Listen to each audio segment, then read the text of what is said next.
ரொம்பவே ஈஸியான பட் டேஸ்டியான ஹோம்மேட் சாண்ட்விச் பார்க்கலாம் வாங்க. ஒரு பவுலில் வெங்காயம், தக்காளி, பன்னீர், குடமிளகா எல்லாமே அரை அரை கப் போட்டுக்கோங்க. இது ஹோம்மேடு பன்னீர். கொஞ்சம் நல்லா பிரித்து விட்டுக்குங்க இந்த மாதிரி. இதுக்கப்புறம் கொஞ்சமாக உப்பு, அரை ஸ்பூன் ஆரிகானோ, அரை ஸ்பூன் சில்லி ஃப்ளேக்ஸ் போட்டுக்கோங்க. அதுக்கப்புறம் மயோனீஸ், இது ஹோம்மேட் மயோனீஸ். நேற்றுக்கு நான் வீடியோவில் போட்டிருப்பேன், செக் பண்ணிக்கோங்க. இது எவ்வளோ வேணுமோ கொஞ்சம் தாராளமாக போட்டுக்கோங்க, ஹோம்மேடு தானே. இதுதான் டேஸ்ட்டே கொடுக்கும் அந்த சாண்ட்விச்சுக்கு.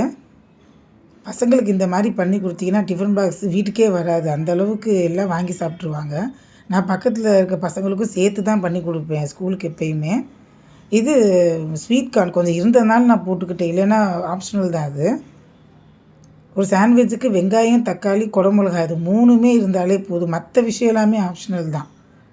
ஸோ ஒரு ப்ரெட்டில் கீழே இந்த மாதிரி டொமேட்டோ சாண்ட்விச்சை ஸ்ப்ரெட் பண்ணிக்கோங்க. மேலே இந்த மாதிரி வச்சுக்கோங்க. நிறைய சீஸ் போட்டுக்கோங்க.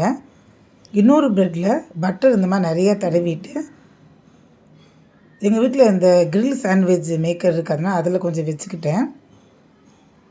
அப்புறம் தவாலையும் வச்சு காட்டுறேன் பாருங்கள். ரெண்டுமே ஒரே டேஸ்ட்டாக தான் இருக்கும், ஒரே மாதிரி தான் இருக்கும். இங்கே பாருங்கள், அது கிரில் வரும், இது கிரில் இல்லாமல் வரும், அவ்வளோதானே வித்தியாசத்தை விட டேஸ்ட்டு மற்றபடி எல்லாமே சேமாக தான் இருக்கும். ரொம்ப டேஸ்டியாக இருக்கும் ஃப்ரெண்ட்ஸ். வெளியில் வாங்கி தரதுக்கு இந்த மாதிரி வீட்டில் பண்ணி கொடுத்தீங்கன்னா பசங்க ரொம்பவே விரும்பி சாப்பிடுவாங்க. தாராளமாக நம்ம கொடுக்கலாம். இங்கே பாருங்கள் எவ்வளோ சீஸியாக இருக்குன்ட்டு. ரெண்டுக்குமே வித்தியாசம் பாருங்கள், சேமாக தான் இருக்கும்.